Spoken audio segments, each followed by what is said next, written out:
Joining later, as she sent an email to both myself and Lori. So are we live streaming yet or recording yet? I believe we are. They're on.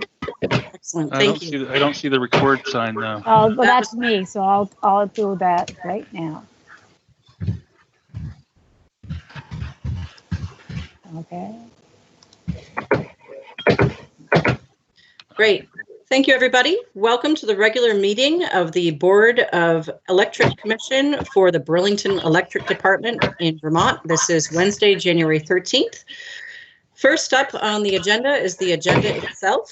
If there are modifications or edits to the agenda structure or changed agenda items, now is a good time to raise them.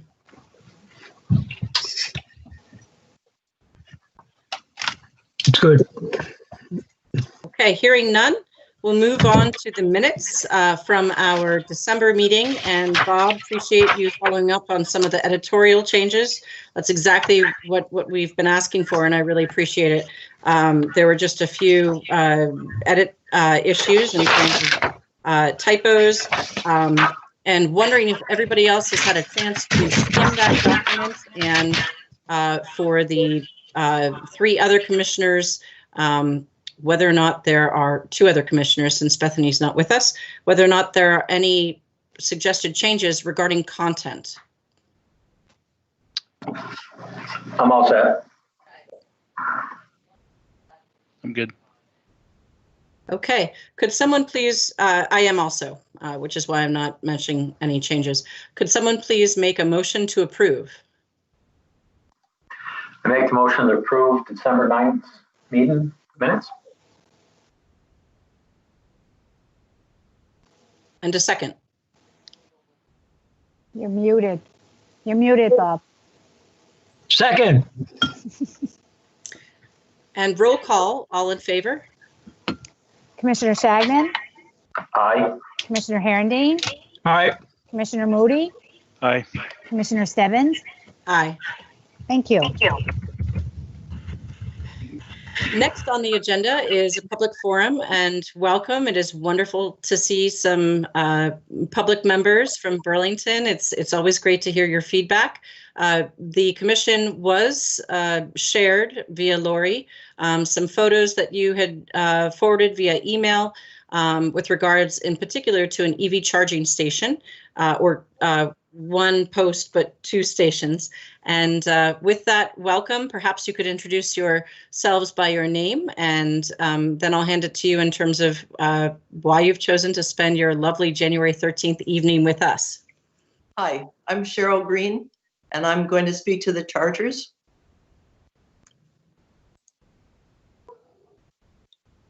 So hello, and thank you for this opportunity.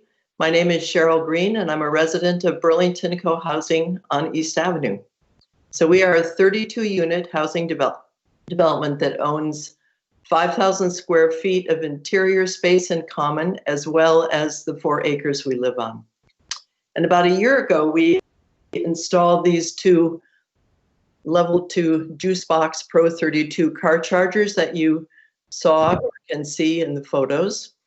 And after 15 months of research and deliberating, we chose the commercial ones because of the software package that tracks our use and allows us to do our analysis looking at our own use patterns. So the 4 electric car owners and 1 plug-in hybrid owner all have access to the full software, and we each activate the charging of our own car via a phone app or the software itself. So here comes the point of my report to you tonight. So the chargers run off our common meter. I think it's sometimes known as a house meter.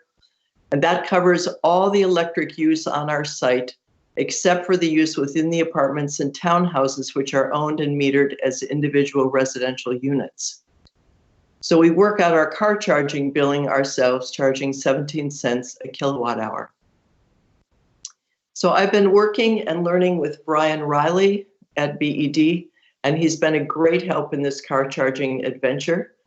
And we very much appreciate the electric car incentives that BED has offered.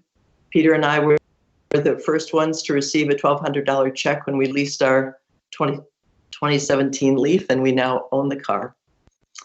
And we have watched as residential owners and work sites have benefited in terms of BED electric rate reduction incentives. Currently, there are no incentives for electric car charging using common meters. For example, a significant amount of our car charging happens in off-peak hours, sometimes overnight, and it is all tracked on our software. And we are actually in another tricky predicament as well. Our common meter rate at co-housing for this is the small general service plan.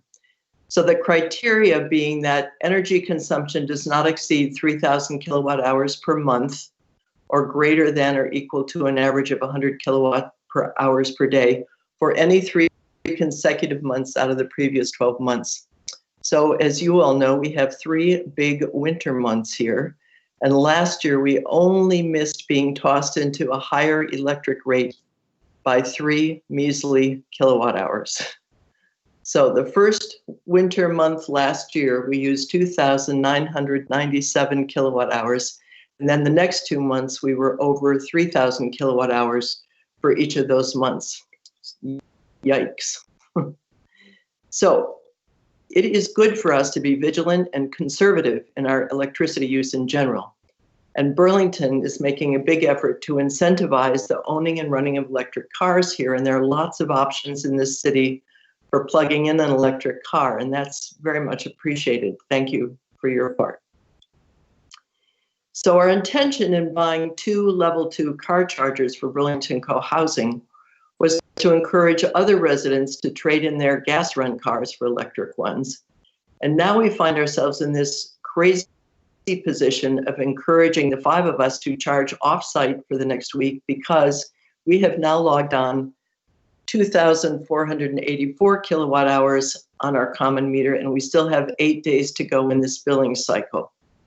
So the last 24-hour cycle, 8 a.m. to 8 a.m., we used 169 kilowatt hours. That's another yikes. So our car charging currently comprises 10 to 15% of the common meter use. And again, we can track all that on our software. So all of this while producing thousands of kilowatt hours on our Burlington co-housing common solar panels, which help offset our common consumption. We are doing many things right in trying to live sustainably, and we all have a very long way to go.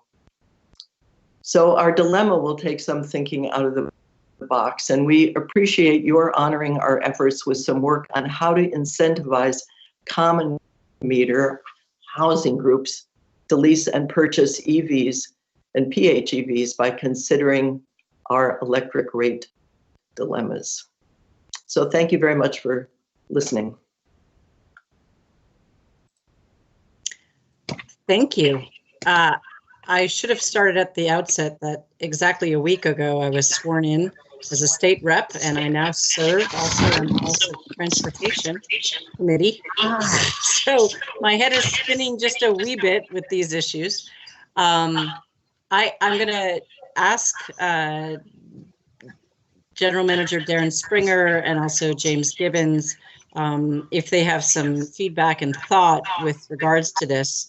I just as a broad overview statement, much of what we're trying to do as we move forward into a new approach to electric utility regulatory design, and that includes rate structure, much of what we're trying to do is going to be, learning as we go. And so having you all come to us is very helpful. Thank you. And we do appreciate what you're working on. And if you've been speaking with Brian Riley, do I see his initials here? I don't happen to see his initials here, but I wonder if someone else on the BED team has any sort of update in terms of at least an initial response to you, with a longer caveat from me that we're going to have a lot of these lessons to learn moving forward. Hello, this is Bob. I wondered if you could just give the elevator speech on what the problem is. I'm still not sure I understand it. Yes, I can do that. So the situation is that our common meter electric plan that we have from BED allows us to have no more than 3,000 kilowatt hours of use per month for any 3 consecutive months. So the big deal is, of course, over the 3 winter months. So our hope is to encourage more of our neighbors here at co-housing to buy and lease electric cars or hybrids, plug-in hybrids. But we find ourselves now in this situation of thinking, oh my goodness, for this week we better charge off-site, because if we go over the 3,000 kilowatt hours in the month, our electric rates will go up. So we're doing our part in terms of, working sustainably, or trying to live more sustainably with these. We also have a ton of solar panels here that we own some individually, and a lot of them are with the common meters. So that production from the solar panels is helping to offset, our overall consumption rate on the common meter. So we've watched these other incentives come for individual residents and for some work sites, but there aren't any for common meter car charging use. Okay, got it. Thank you. Yep. James, did you want to chime in, or Darren? Well, I'll let Darren go first if he wants to, but I certainly have some feedback on this that I hope is promising news to you. Great. But Darren first. So. No, James, why don't you go ahead? I think you've got the details here. Okay. So good evening, folks. Thank you very much for coming.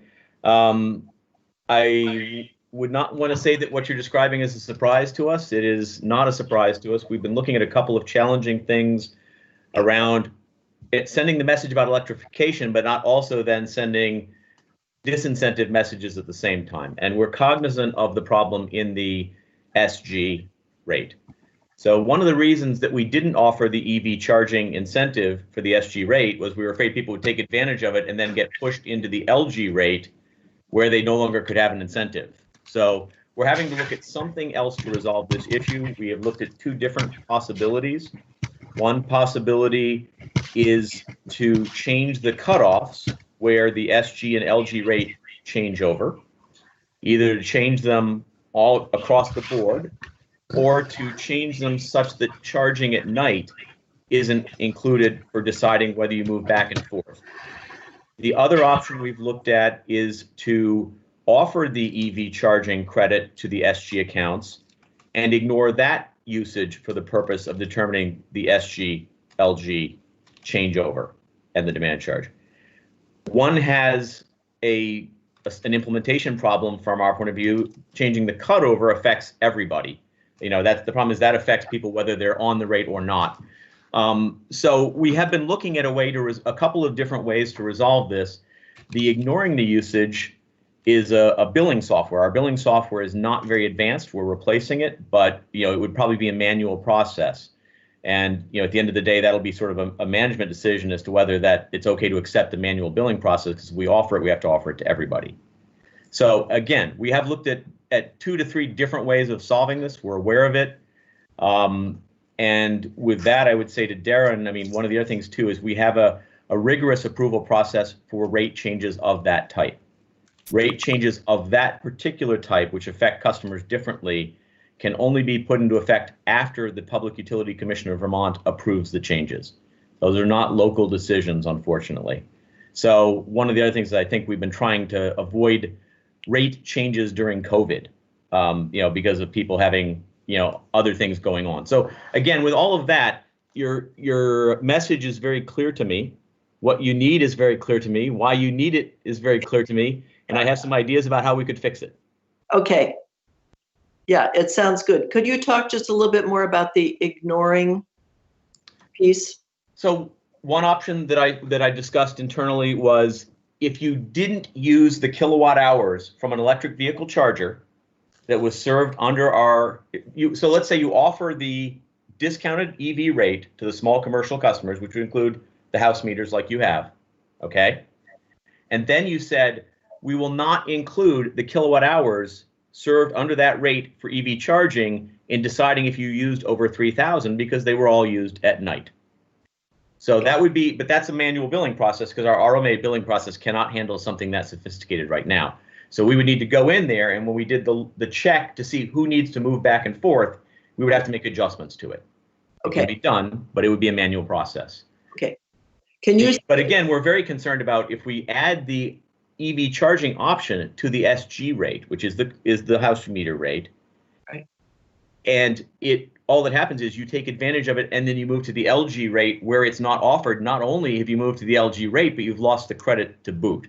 Yeah. And in the LG rate where there's demand charges, it gets very difficult to do the same thing we did for the residential. So that's again, it's just a couple of mathematical problems with the rate designs, but there are a couple of possible ways to resolve it. Okay. Thank you so much. Great to hear that. I mean, I know through Brian that you all have been thinking about it and, hadn't heard anything specifically that was coming through. So really appreciate this audience and appreciate the update. Thank you. James, I have a question. Certainly. Okay. Would all of this just be handleable if we had true time of use rates? Well, we do have time of use rates. If you're referring to, say, real-time rates, that wouldn't resolve this issue in any good way. Meaning rates that were granular to the actual wholesale market prices. Every one of the Burlington Electric rate classes, there is an SG time of use rate, which has a discounted rate for nighttime charging, which would allow a discount rate for nighttime charging, very close to what we have for the residential rate. But they'd still move on to the LG rate based on using more than 3,000 in the month, regardless of when it occurred. That's written into the tariff. That's the problem there. Okay. But we have residential time of use, small commercial time of use. In the large commercial, time of use is mandatory. But the change between the small commercial and large commercial is based on 3,000 kilowatt hours per month for 3 months, as described by Cheryl. And I believe that is a structure that goes back to the older style meters. All of our meters now are capable of time of use metering, every single meter. But the tariff doesn't say anything about that. The tariff says 3,000 per month for 3 months. And then if you change that, say we made it 5,000, or say we changed it to be a demand rate, say it's not on kilowatt hours, it's on peak demand, or say we did it on the night or the day separately. All of those things will affect different groups of customers differently, good or bad. It is a rate design change that has pros for some customers and cons for others. And that's what we've been trying to avoid, is doing things that hurt some customers too during a challenging time. Well, James, correct me if I'm wrong, but there's an added complexity to this, given the beautiful and wonderful nature of co-housing, that there's a percentage of your solar array that is sourced to address this, and then a portion, and again, correct me if I'm wrong, but a portion of the charging kilowatt hours is shared and divvied up. And so when you start to add that all in, the current rate structures and the current tariff doesn't necessarily really fantastically address all of those additional layers of complexity. Don, are you net metering the solar generation against this house meter or not? Yes. I'm going to add to what Cheryl said.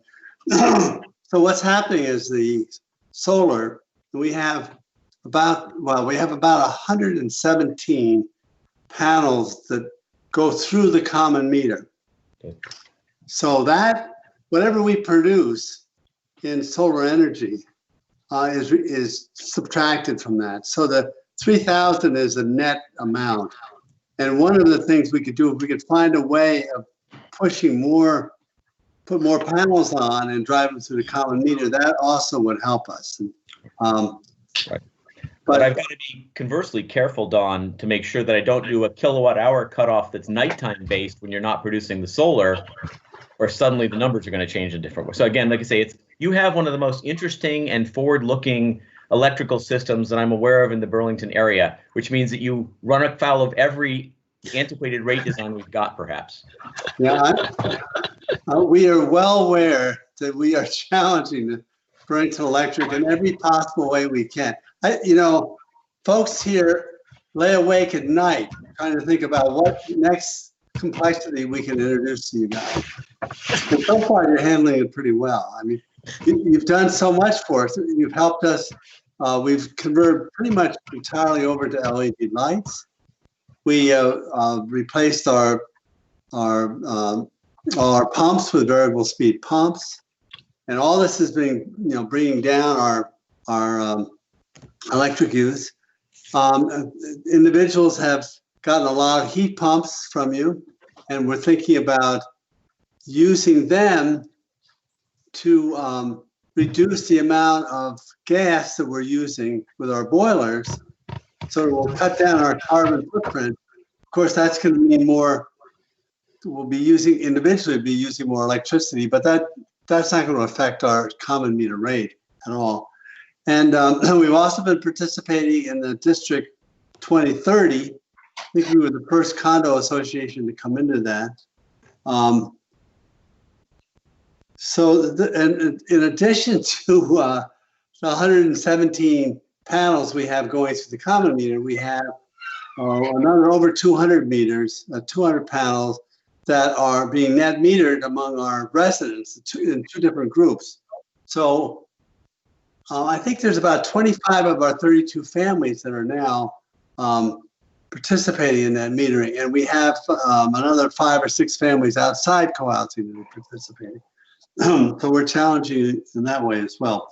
I did send a picture of an interesting installation that we recently did. Basically all our panels are on our roof. We have some on the roofs of our garage shed, but the others are all on the roofs of the residents. But we have 9 panels that are on the side of one of the residents, and that's the picture. And those panels are not only generating solar energy, but they are also providing sunshades in the summer. And the residents that were there last summer said it made a big difference. So it's an idea that you may want to make available to other people to let them know about it. I noticed that those had gone up, and we had spoken about those. I think that's really cool. Yeah. Well, we had talked about doing it on the common building, but there were a number of issues. One of them was that, of course, when you put them in, they cut off the view of the sky. Right. And they also make it hard to look down and see what's just below you. Barbara and I we don't have solar panels we're in the main house. We don't have solar panels over our windows, but we do have sunshades.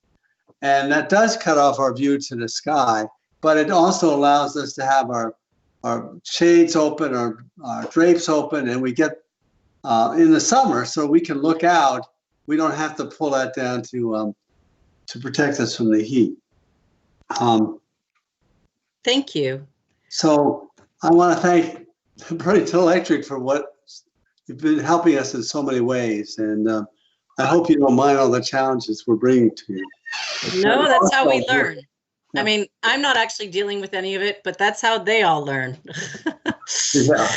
Well, we're very willing and interested in helping bring in other, especially condo associations that are thinking about solar, thinking about car charging.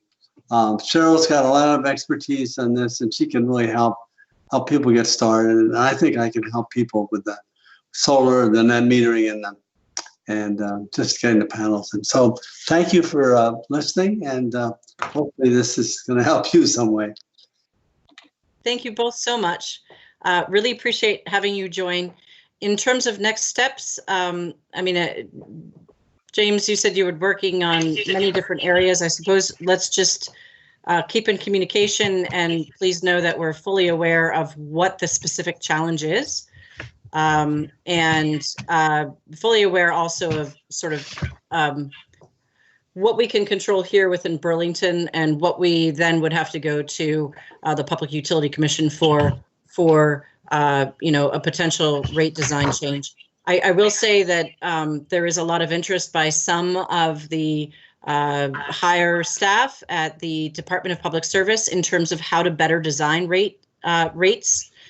So I'll keep you guys in mind. And James, Darren, do you have anything more you want to add?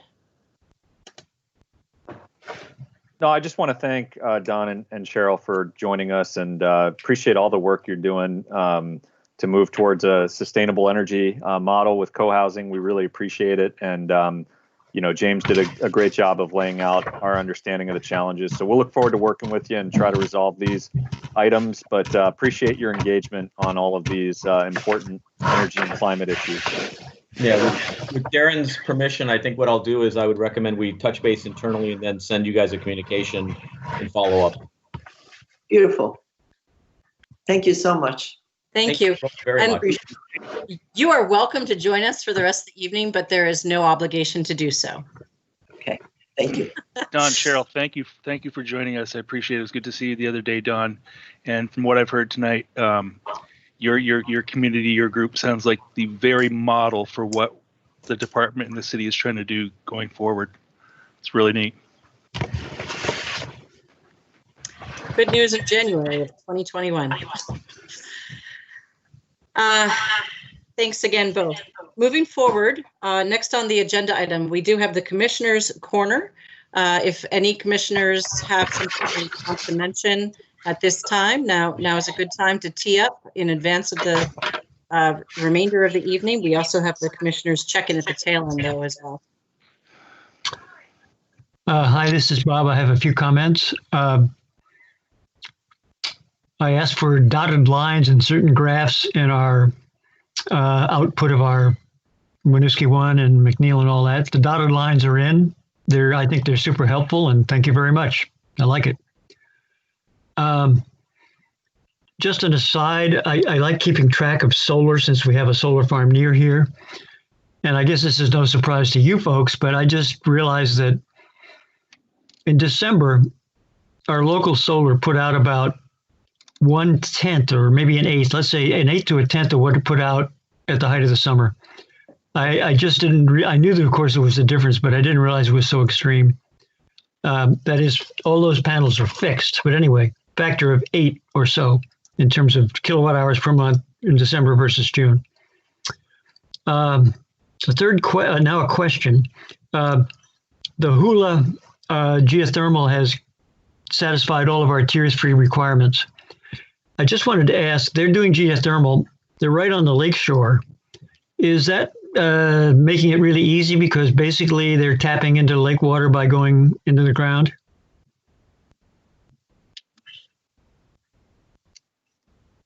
I'm not aware that they're tapping into the lake water for that system. James, I don't know if you've heard. I have not heard that specifically.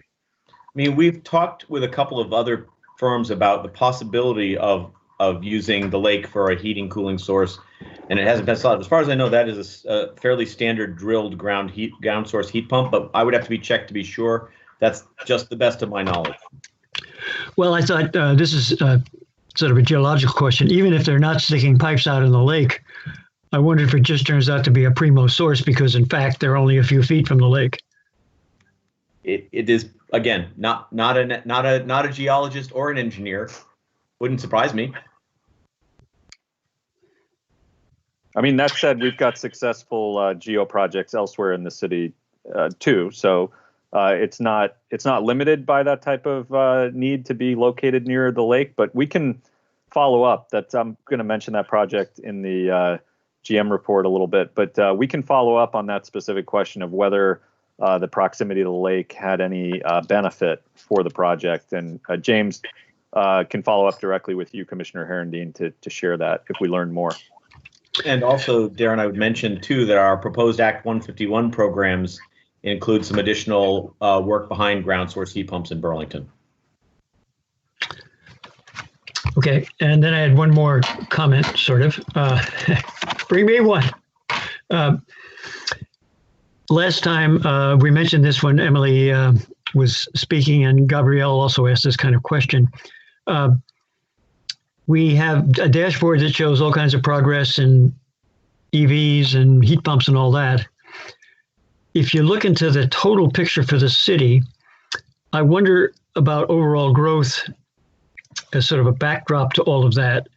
Specifically, I wonder, since we're now cooperating with Vermont Gas in a very serious way, at the same time we're asking how many more heat pumps we have,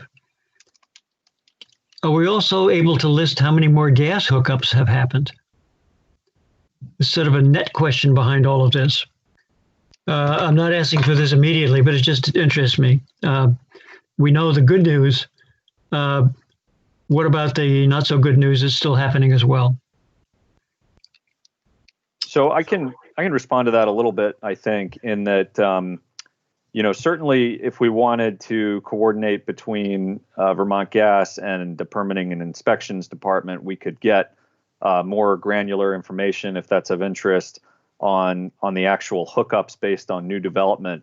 But I think the bigger question that may be kind of relevant is, where our fossil fuel use and emissions are. When we present our incentive numbers, you're getting a picture, kind of a bottom-up picture of the growth in certain technologies, but you're not getting the broader picture of where fossil fuel use and emissions are in the city. I think I've mentioned this previously, but I want to highlight again that we have contracted with Synapse to update the 2019 and 2020 fossil fuel and emissions data for the city. And so we'll have a very good picture of where things have gone since the initial 2018 roadmap project.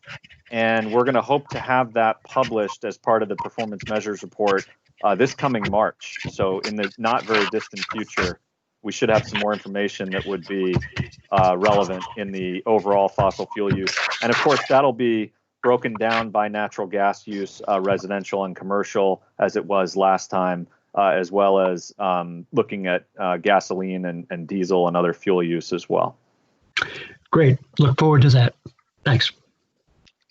Oh, and I wanted to mention, just in response to one of your other items, Bob, I know from the solar on my roof that they're just covered in snow right now. And so it's not only the limited maybe number of hours where the sun is shining, but if you get a good storm and the snow kind of freezes over on them, it can take a few days or sometimes a week or more to kind of melt that snow off and get them producing again. But when they're clear in the winter, they actually do fairly well in the colder temperatures. Well, I've noted that on not only the big installation here, but also in a couple of panels in the neighborhood. But I think in December we had almost no snow, right? It was a dry, warm time. December, I mean, have we ever had a month with less sun? I think the sun forgot Vermont existed. That's my own personal experience. I think for the 2 minutes it came out on 3 different days, I was like, hello. Bob, your point's taken. I think the reality is that's what it means to shift over to a more diversified, renewable and variable portfolio of energy resources. Yep. Other questions from the commissioners? No, I just want to say sorry for my my absence last month. We were gleefully trimming the tree, and I completely spaced the meeting out. So sorry about that. And the chair told him at 9 p.m. that was the best reason ever to miss a BEC meeting. Yeah, and I'm sorry. But Yeah, I'm sorry I joined late. One question I did have, and I don't know that, Darren, if you're going to speak to this or if you know anything about it, but several states in the Northeast are signing on to this Transportation and Climate Initiative, TCI, and I know Vermont has not advanced it. And if you have any updates or insights into what our position is. Yeah, all I'm aware of is what I've seen in the media reports, which is that the governor's administration has been at the table with developing the TCI agreement. They are going to be taking some type of observer status, so they're going to continue to engage in the conversation, but they're not recommending Vermont join as a binding participant at this point. My understanding from what I've reviewed is that that does not preclude us from joining later on, and certainly with the RGGI model for power plants, similar compact for emissions reduction from power plants. I know states have joined subsequent to the initial agreement, and in some cases states have left and then come back based on changes in the state policy viewpoint. So I don't think it precludes us from participating in the future, but I don't believe we are in a position now where we would be in a binding commitment as part of TCI. Okay. Do you have any insights into why? Because my understanding was Vermont does quite well with RGGI. Yes, I think. Darren, can you just say for all the viewers who will watch us at 3 a.m. What RGGI is? Sure. So RGGI is an acronym for the Regional Greenhouse Gas Initiative. And Commissioner Whitaker is correct that Vermont does reasonably well with RGGI because we have very few fossil fuel generators that are subject to the requirements of RGGI. But as a participating state, we do receive a portion of revenue from the auctions that result from RGGI. And in fact, as an efficiency utility, Burlington Electric receives a portion of our thermal energy process funds through RGGI auction revenues, as well as the bidding in of energy efficiency to ISO forward capacity markets. And Efficiency Vermont receives similar funds for the rest of the state. So RGGI has been a positive, I believe, not only for Vermont, but in the region.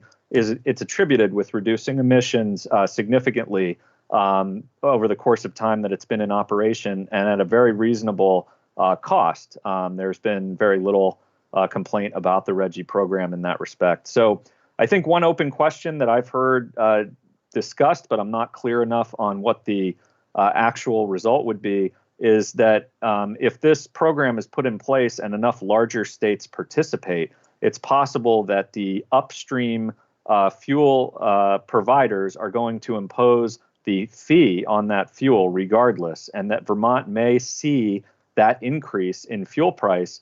And if we don't participate, there's some risk that we would lose out on some of the revenues associated with that. So I know policymakers and the media, that's an item for discussion. I imagine we'll hear more about it, but I have not personally engaged on that analysis as of yet. Thank you. Yeah. Any other comments from commissioners? I just want to flag, I'd be very interested at a future meeting to hear an update from you all as to whether or not there's any discussion regarding reassessing our current use of buildings within the Burlington area. I look at your report and see how many great projects are moving forward to have multifamily units. And I wonder, given COVID, if there is a role to play in terms of reassessing some of our larger scale commercial sites to perhaps more of a mixed use approach with more housing, given how much housing challenges there are in the city. And then, sort of a mixed use approach. That's not BED's world, but perhaps for a future meeting, you guys could just let us know if you hear anything, given that you do attend other sort of monthly check-ins with the mayor and other staff. No reason to answer that right now. I'd suggest if we do want to dig in on that at some point, we could certainly ask our colleagues with the Office of Planning to join us for a future meeting if that's of interest, because they are have a much better kind of finger on the pulse of that question. And David White is the director. Megan Tuttle is one of the planners there. I know either of them would likely be very happy to join and engage in that discussion if it's of interest. My particular, I recognize it's scope creep. My particular area of interest is related to energy. And if there is an opportunity to save energy when these buildings are reassessed for their current use and how they shift, I'll ask the other commissioners if this seems like a worthwhile agenda item for whenever we have a very skinny agenda. I see a nod from Bob and a nod. Well, of course. Yes. Okay, so if we ever have a very skinny agenda, that would be great. Thank you. And connecting sort of to what that means to our, net zero city goal by 2030, but really only when we have a very skinny agenda. So moving on, 617, because I don't think I heard any other commissioners have a comment. Okay, next item on the agenda is the general manager's update, to which many of us were just referring. Thank you, Darren Springer, for picking this up. And after that, we'll have financials. Great. Thanks, everybody. First, just on a personal note, I want to express appreciation for the commission for sending us a thoughtful gift card following my father passing away in December. I was away for a few weeks in Florida with my family. And really appreciate the support of the commission and really the entire BED family during that tough time. So just wanted to say that and thank you all for that. And just a kind of a process note before I jump into the substance of the report. We were reminded by the city attorney to make sure that all of the substantive emails that we're exchanging related to commission business really should be going to your Burlington Electric emails. And I know we've had a habit of trying to, add other emails to that list as well to make sure that those items are flagged. But I did want to mention that going forward, I'd be asking Lori to restrict those emails just to your Burlington Electric address. And of course, if you're having any trouble whatsoever logging in, please let me or Lori know, and we can make sure that the IT department can assist with that at any point in time. Just from a record keeping standpoint, that's the more appropriate way for us to manage. So going into the substance, we were very pleased with the unanimous approval from the Board of Finance and City Council of the IT Forward contracts that you all recommended to them at your last meeting. And that happened on the 4th meeting of the City Council and the Board of Finance on the 4th. I want to just again express appreciation to the many BEDers who have worked on IT Forward over the course of several years, starting with an IT technology roadmap back in the 2017 timeframe, an RFI to seek vendor information and seek presentations, followed by an RFP that was incredibly rigorous and objective in its criteria. There's a great kind of example of collaborative cross divisions, management and non-management, union and non-union, everybody working together to get this right. And special appreciation to Munir and Emily for their work with the scoping of this project and managing discussions with the selected vendor. And Sue Fritz, who really has presented this vision and leadership over the course of a number of years on IT Forward, and not only on technology improvement, but process improvement as well. And so deep appreciation for everybody who's been engaged in that. We'll be advancing to implementation in the coming months, and we'll keep the commission updated on how that's going, and make sure that we keep you updated on which systems are moving and how our team is doing relative to the implementation.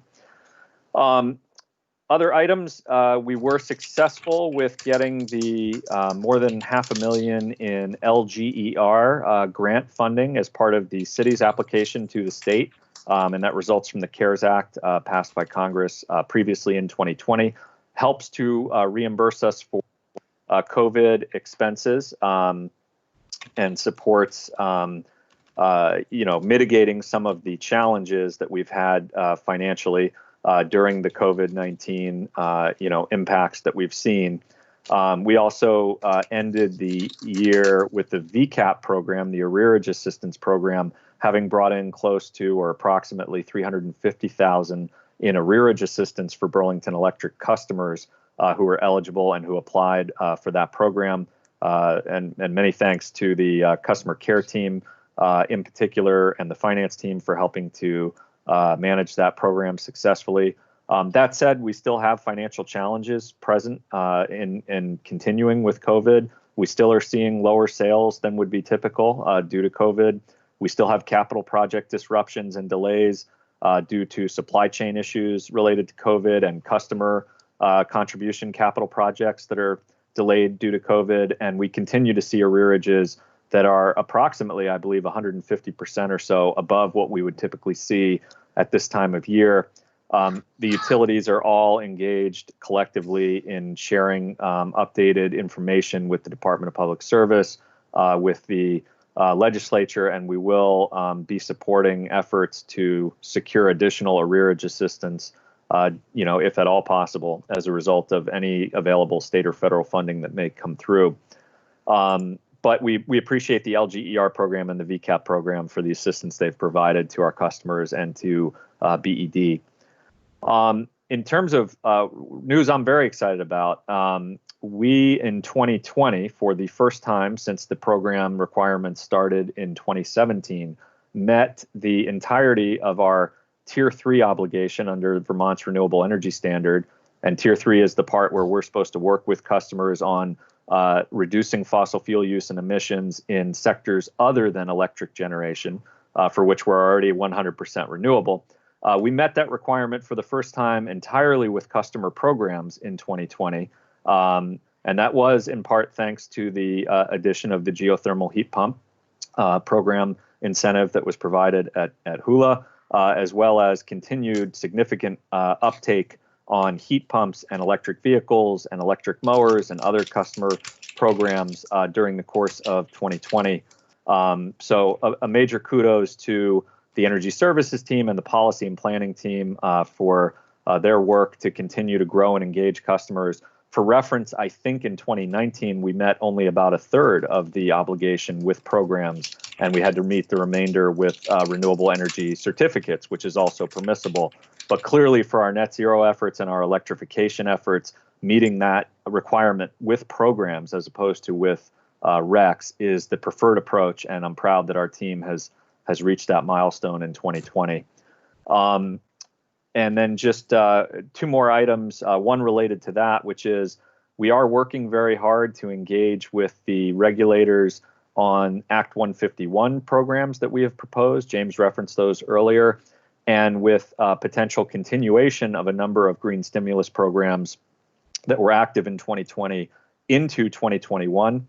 We expect to have an announcement on that in the next couple of weeks. So be on the lookout late January. We expect to make some announcements around the green stimulus programs and around some of our progress related to those programs, and hopefully continuing a number of them in 2021, and perhaps several of them even beyond that if we are successful with bringing them forward in the Act 151 process. And then last but not least at all, we are going to have the second annual Burlington Electric Department Jim Reardon Public Service Award selection coming up. Nominations are currently open in January. And last year, we had the executive team, which is not eligible for the program, as well as Chair Gabrielle Stebbins, help select from the potential nominees. So we'll look forward to doing that again once we've received any and all nominations in the month of January. For the BEDers on the call, I encourage you to nominate somebody who's deserving of the award. Send me an email with a short write-up. And as a reminder for the commission, the award includes three things. We worked on this with Jim's family, and they participated in the ceremony last year. There's a name on the plaque that goes in the lobby at 585 Pine Street. There is a gift card to City Market paid for by me and not the ratepayers of Burlington Electric, as Jim would want it. And most significantly, the opportunity to help select the first nonprofit or charity partner in our Defeat the Peak program for the summer, which, assuming we make our target, which we've had a good track record of doing, helps ensure that that organization is able to receive a $1,000 contribution for participating with us and motivating energy savings with Defeat the Peak. Last year, Andy Higbee was our deserving award winner, and he had selected the Ronald McDonald House Charities in Burlington.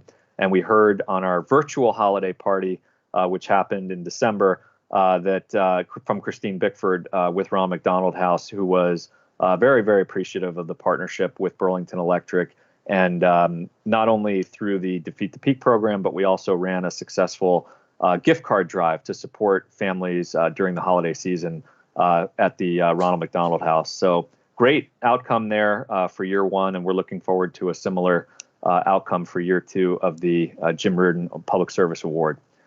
So with that, I will pause and glad to answer any questions. Darren, I didn't mention your father because I wasn't sure of your comfort level, but please know that we're all quite a bit thinking of you. I appreciate it. Commissioners, are there any questions for Darren?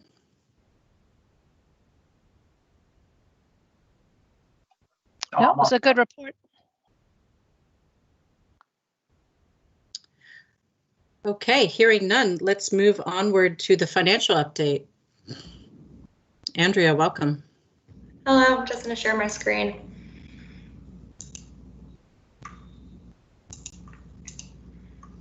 Okay, so I will walk you through the November financial results.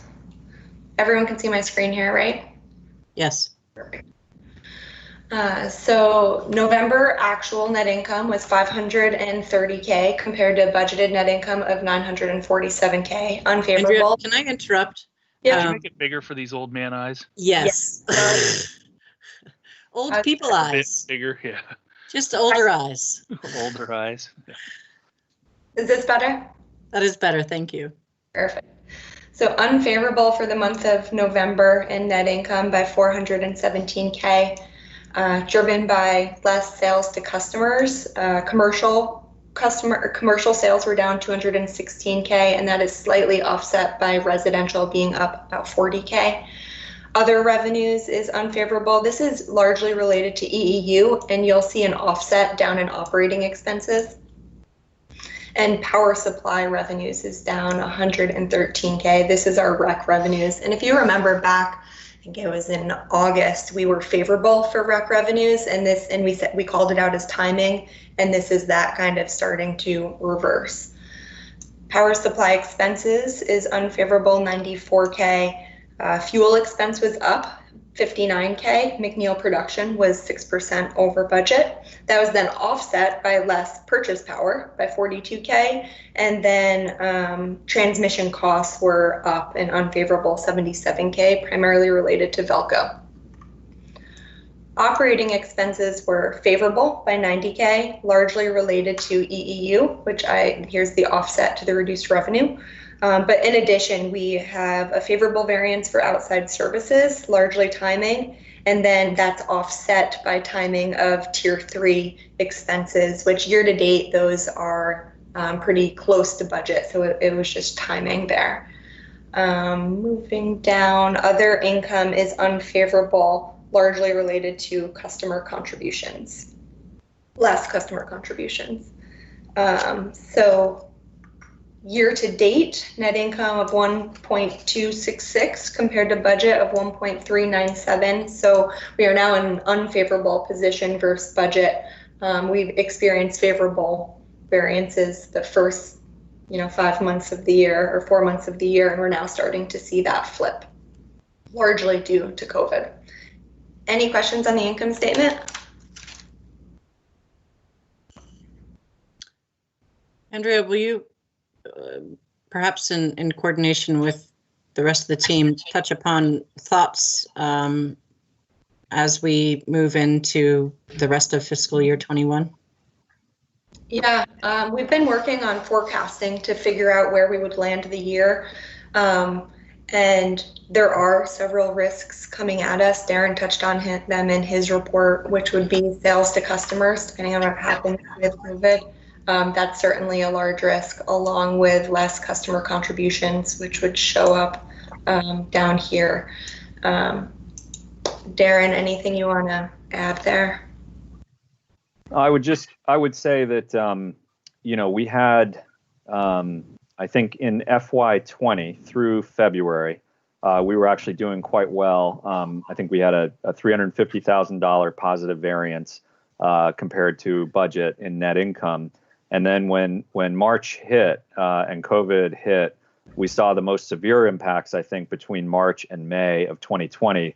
But those have stabilized to some extent, but they're still very much present. And obviously, it impacted our FY20 financials. We went into FY21, worked very hard to try to go another year without a rate case, which we were able to do. We're now in our 12th year without having a rate case. And I think the big risk factors, as Andrea just laid out, as I discussed, we're aware of, but there's a lot of uncertainty.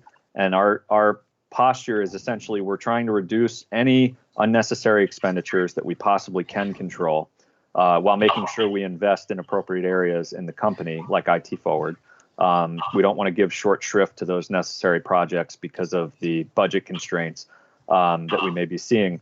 But we'll monitor very closely for the remainder of the year, and it is entirely possible that COVID may be the proximate cause for a need for a rate case in FY22. And we will monitor that and obviously engage with the commission on that question as we enter April and May and putting our budget together. We haven't reached any conclusions on that at this point, but we're preparing for any and all possibilities for how the year ends in FY21. Thanks.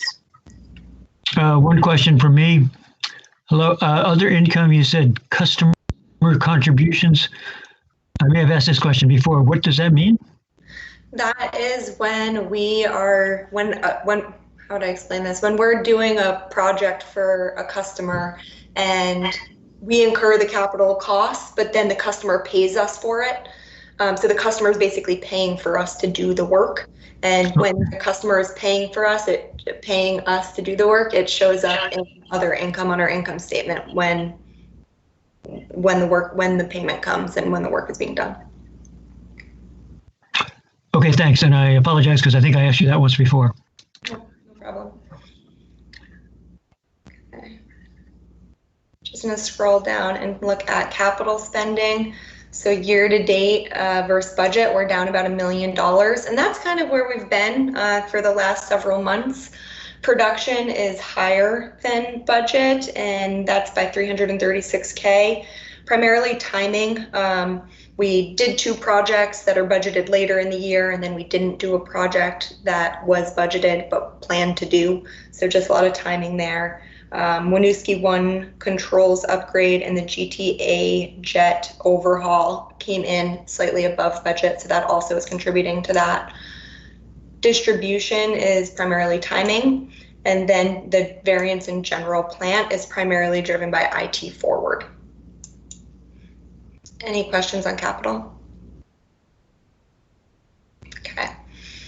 And looking at cash, so total cash at November 30th was 10.5 million, which is 2.6 million higher than budgeted cash, and that is due entirely to the receiving the ban in July versus the GO bond that was budgeted in December.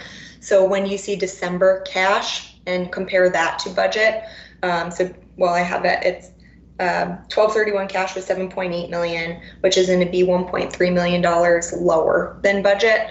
And that is really due to where we started the year. So where we were planning to start the year versus where FY20 wrapped up. We just started in a lower place, and then it pushed us above budget because of receiving that ban ahead of schedule. And then looking at our metrics, they're pretty consistent with where they've been the last few months and where we're expecting them to be. Any questions on cash or metrics? No. Okay. No.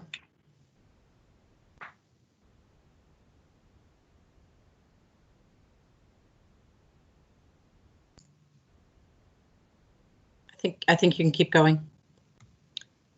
Oh, I'm all set unless anyone has any questions on the financial results. Okay. Thank you. So next up we have, as long as there are no questions, which appears to be none. Next up we have district energy. This is both a discussion and also a presumed executive summary. And let's start off with the discussion. So actually, I think the discussion we would like to provide is going to primarily need to be an executive session because we will be discussing sensitive commercial terms and negotiations that are ongoing for the commission's benefit. I don't know, James, if you feel like you have anything to add that we can add in public session at this point. I don't know that I do. I can't think of anything I would add in public session right now. Okay. To be clear, though, this is not a vote. This is more of a discussion update. Okay, great. Correct. I'm just pulling up whether or not Lori sent a fantastic. I think could someone take a swing at? I'm pulling up my. Oh, there we are. Last page. Could someone go to the last page of the agenda and materials to help us move into executive session? It's page 49. I'm ready. Here I go. This is Bob. I move to find a premature general public knowledge of BED's district energy system would clearly place the Burlington Electric Department at a substantial disadvantage per Title I, Section 313A1 of the Vermont statutes. And a second. And roll call.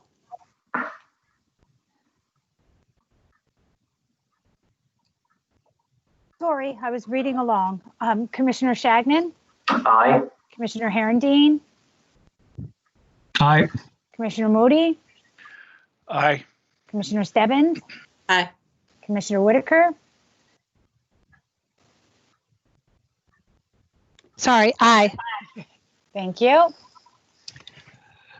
I move to enter into executive session with Burlington Electric Department staff to discuss BED's district energy system under the provisions of Title I, Section 313A1A of the Vermont statutes. I'll second it. Commissioner Shagnon? Aye. Commissioner Herendeen? Aye. Commissioner Moody? Aye. Commissioner Stebbins? Aye. Commissioner Whitaker? Aye. We are entering into executive session at 6:39. I have to stop. Let me stop recording. Okay, we're all set. And have we removed our CCTV? He's there, but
Lori Okay. says, Okay, I think he's here. Let me Yep. see. Okay, you see him? I don't see him. Yeah, I he's see in. here. Okay. Yes. town All meeting right. TV guide. Okay, So we will All right. pick back up, having exited executive session. Next on the agenda is commissioners check-in. Is there anything we want to check in on? I'm just setting the me. tone. Not me. this out. Hearing nothing. Next on the agenda is adjournment. Move to adjourn. Second. Commissioner Shagnon, Aye. Commissioner Herendeen, Aye. Commissioner Moody, Aye. Commissioner Stebbins, Aye. Commissioner Whitaker. Aye. We have officially adjourned. Thank you. Thanks, everybody. Thanks, everybody. Thank you.